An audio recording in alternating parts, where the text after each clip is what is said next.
Hi folks. So I started making a tier list and then the video was like 45 minutes long. So I'm going to I've already got the tier list made, so don't worry, you don't have to hear me talk for 45 minutes.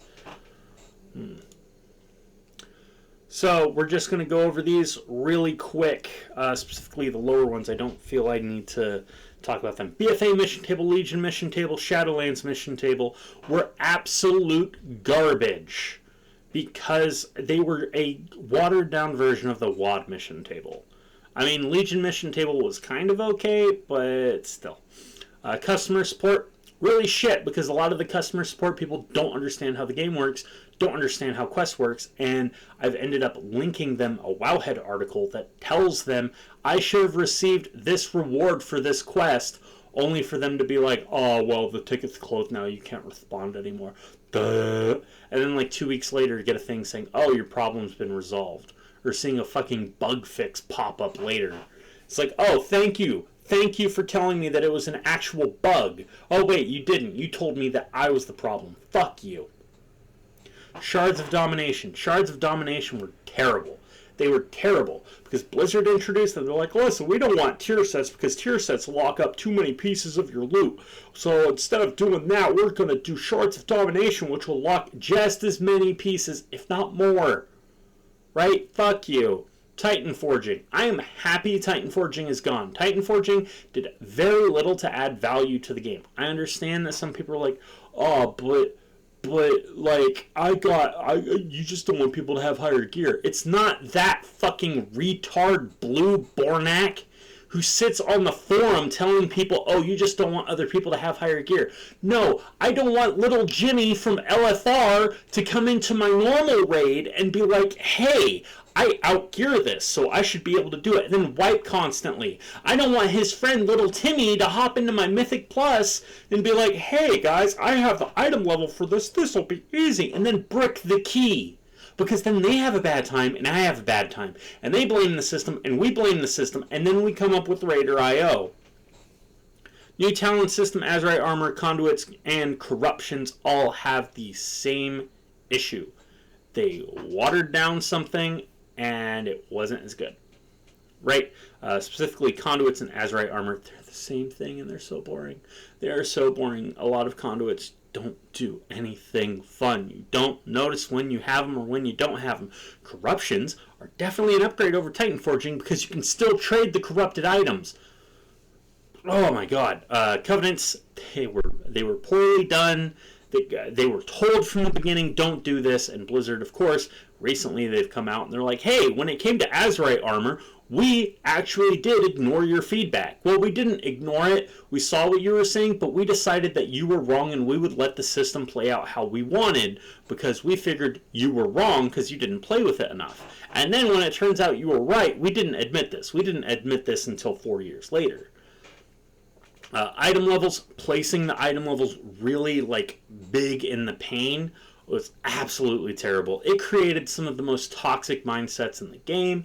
There's videos where people are like, oh, your item level's too low. It's garbage. It's absolute garbage. I've experienced this in raids as well, where people were judging you, not only based on your item level, but one of them was like, oh, it's the health pool. It's like, cool, this person still out DPS's like half the fucking raid.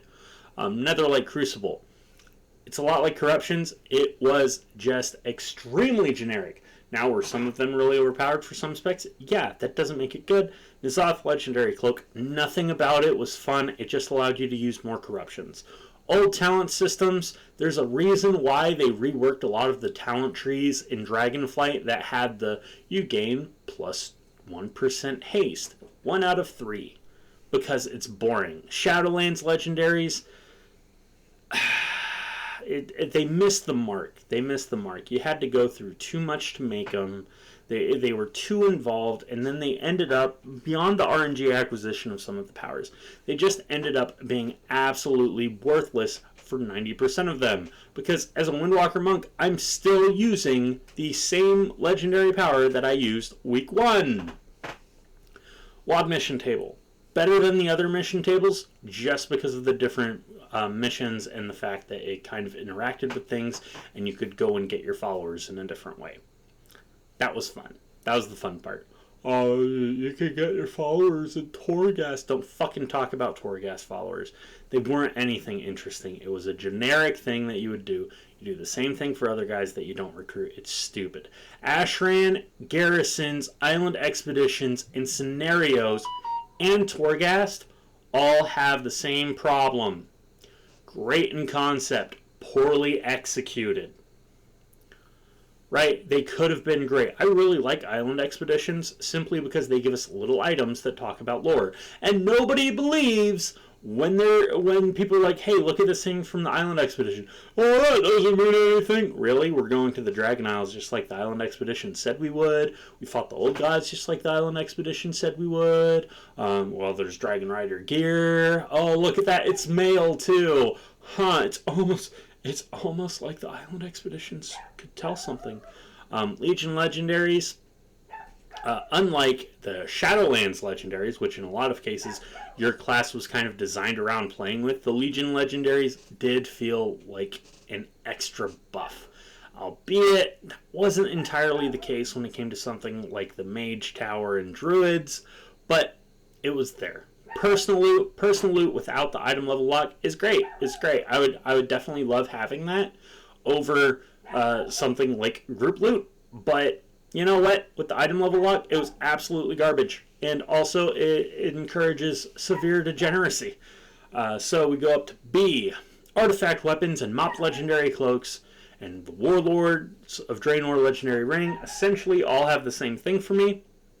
It was nice story. They actually, it was fun. The artifact weapons are definitely top because they changed how you played. And it was fun. Essence powers are also right up there. It was fun. The acquisition was a little on the last two, but it was still fun. Glyphs changed how you played in a really fun way for a while there. Hi, I'm a Ret Paladin Warlords of Draenor. If I want to do, top DPS ranking, I can swap out the glyphs and change how I play. It was really fun. LFD and LFR are great systems. They allow Jimmy and Timmy to experience content easier. Mythic Plus Cache and PvP Cache. They were great. They, however, eventually became mandatory. If you were a Mythic Raider, you would do PvP and Mythic Plus constantly. It was not fun. It was not a fun time. The vendor upgrades, okay, they're fine. They're fine. Rune Forging, a nice little flavor thing, and it saved DKs on enchants. War fronts are above the island expeditions and scenarios because they were meaningful. Yeah, for a few days you do the war front. Oh, hey, look, now I can go into this zone and do quests and kill stuff. That was fun. Weapon skills had meaning back in the day. Runes of Magic actually copied weapon skills, but I don't think they understood what they were supposed to do because they didn't really come in handy when dealing with anything in Runes of Magic at any point. We go into A. Benthic Gear, Chroming Time, Mop Farm, Horrific Visions, Daily Quest, World Quest, Time Walking, Threads of Fate all have the same thing for me. They're great for alts. Along with Pathfinder. The fact that I wouldn't have to pay gold to be able to fly it was just great. It felt like you earned it. Need and Greed, Aces. Best loot system we have, especially when you're in a guild and people aren't assholes and super greedy. Order halls, again, same thing. Creation Catalyst, great catch-up. Cypher of the first one, believe it or not, guys, that's casual, non-instance content progression. I know that there's people that'll sit on the forums and be like, no, it's not, we need meaningful progression. Okay, you have the Cypher of the first ones. It buffs you. You have the gear from there, which it buffs. No, that's not as good as Mythic Gear. Yeah, it is actually.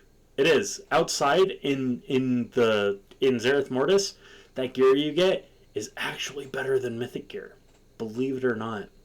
Because you can socket 15% crit on one piece of gear. So don't try to tell me that it's not better. Then we go up to S. I kind of want to spend a little more time on S, but not too much. So we got the two vendors, or the three vendors.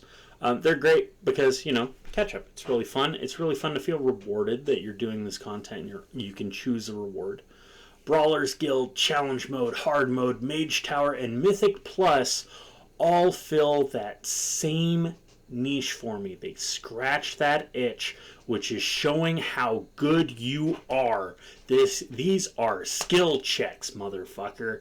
You go into a raid and you're like, hey, I don't want to do a hard mode on this boss, but I want to do a hard mode on that boss. Right? Like XT and all that stuff. That is fun. That is interesting. That is challenging. And it feels good to challenge yourself. When I cleared Mage Tower on my monk, I was fucking shaking. Because I did this shit on a laptop with 40 frames a second and like really crappy setup. It was amazing. I recently got my first KSM. Reforging was wonderful. You could change up how stuff worked. And I was like, oh, well, you don't want to have to go hit a button to be able to use the gear. That doesn't feel good. Well, Ian, it didn't feel good with the other shit that you put in the game either, now did it? The Great Vault. The Mythic Plus and PvP cache upgraded. However, it would have been a lot better if they gave us what we were shown and what they told us they were going to give us at BlizzConline. It would have been great if they gave us what we originally got, which is where they gave us a bonus roll token. But now they're like, you don't need bonus rolls. Because if you get bonus rolls, you get geared too fast. If you get geared too fast, you realize that Shadowlands is actually extremely shallow. Tertiary stats. Listen, I'm going to be rocking into Dragonflight with either a full set of speed gear or some speed gear with some avoidance. I don't care. Speed is a DPS bonus, and it helps us level faster. Tier sets. Tier sets are great. They are these sprinkles on top of the sundae that is your class or spec. They are so fun. And they are so much better than the crappy legendaries that we have been getting. Transmog, aces. I don't care what anyone says. It's aces. Being able to look badass means it's just amazing. I love Transmog. Anyone who hates it can bite me. Eat my shorts. Flexible rating. Ha! No longer will you have to hope that someone logs on. Or be like, oh, we've only got 18 people. Okay, let's recruit 7 more. Let's plug in 7. Nope. Flexi rating was amazing. Flexi rating was amazing. It was winged, too, which a lot of people didn't get at the beginning. Paragon reps. Or reason to do reputation stuff after hitting Exalted. Professions. Really, really good at the beginning when they gave you extra stuff. Not so much anymore, but Dragonflight is fixing that, and I'm ready. Pet battles. It's another way to play the game.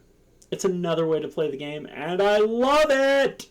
So anyways, that's my thoughts on all of the systems. Hey, we actually cut this video down by like 20 some odd minutes, which was great. So there are some things that I didn't really talk about, like the Covenant stuff. Listen, one of the main problems that Blizzard has had in the last 4 years have simply been devs with egos. And then people being like, oh, I shouldn't pick on the devs. They're people too. They are people. Which means they can make mistakes. Which means they can be shitty people too. And if you come in and you're like, listen, if, if you want to tell me that I'm part of the problem that is your company where you diddle other coworkers and you just now got called out for it, I'm not going to feel bad for telling you that you're shit at your job. Maybe, just maybe, you should focus on doing your job instead of trying to tell a customer, oh, you're part of the problem. Fuck you. You are the problem. You absolutely are the problem. Maybe a writer should know the fucking lore of the universe they're writing for when they come in, instead of being like, well, actually, I'm rewriting it because I'm the head writer now. Fuck you. You guys won't have a game without my systems team. No, we will. We would have a game. We just wouldn't have your systems in it. They would hire someone else. You're replaceable. All game devs, everyone in every job is replaceable. The most powerful person in the free world gets replaced every 4 years. You are replaceable. You guys are nothing. If you want to call the players that do extra testing to make sure your shit works for free, if you want to call them the Peanut Gallery, feel free to get your ass transferred to a different game because you suck at your job so much. Fuck you, Celestalon. Fuck you, systems devs. Fuck you, Denuser. And you know what? Christy Golden, fuck off too.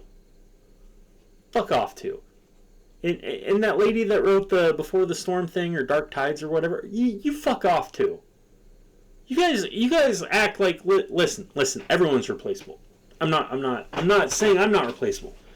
Everyone is. Every last one of us. Every player, everything in this game is replaceable. People do it all the time. To believe that I am right 100% of the time is stupid. I'm not. There are a lot of things I don't know about. But I'm not going to sit there and have a dev be like, I make the game. You're stupid. You're stupid.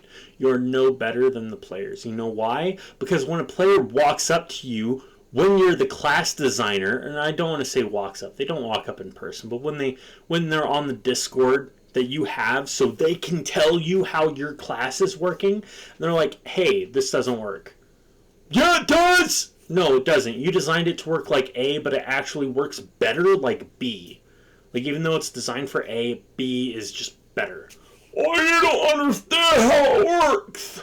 No, they do, because they put time into it, and you obviously fucking don't. And this has been proven time and time again. The more that we go through things like Battle for Azeroth and Shadowlands, the more and more we see these people don't play these classes. And then they tell players, oh, you didn't notice it. Oh, you're the problem. Oh, you don't like it. Fuck you. I'm tired of it. I'm tired of fucking devs and even just regular blues treating players like, oh, well, we understand your feedback, but listen, your feedback isn't as good as our feedback because we know how the game works. We made it.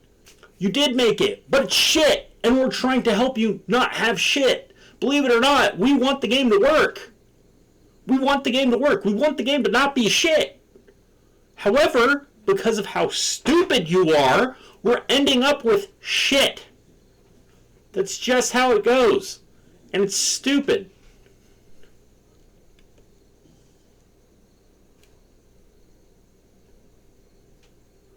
Okay, it was something on the lens. I was a little worried there.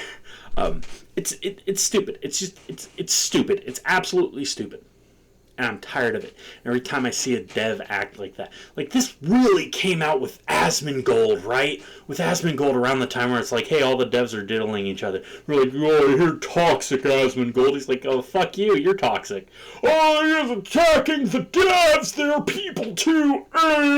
Fuck you. I got banned. Or not banned. I got blocked from fucking Keyboard Turn on Twitter because I dared say, it's like, hey, listen, maybe blaming Asmongold for people telling devs to go die isn't right. Maybe the dev telling Asmongold that he's the reason why they sexually assault each other, yeah, maybe that does make him a dick. Maybe that makes that dev a dick. Who knows? Who knows? Maybe if you harass somebody and they respond, you can't then go cry victim. Maybe if a little kid walks up to you on the playground and punches you, and then you punch back, are you the bad guy? Should you just let them punch you? Oh, that's why I forgot. You gotta. The devs, the poor devs. Oh my God, this really took a left turn, man. I'll talk to you guys later. I've got more stuff to check out on beta and expect a video about leveling soon.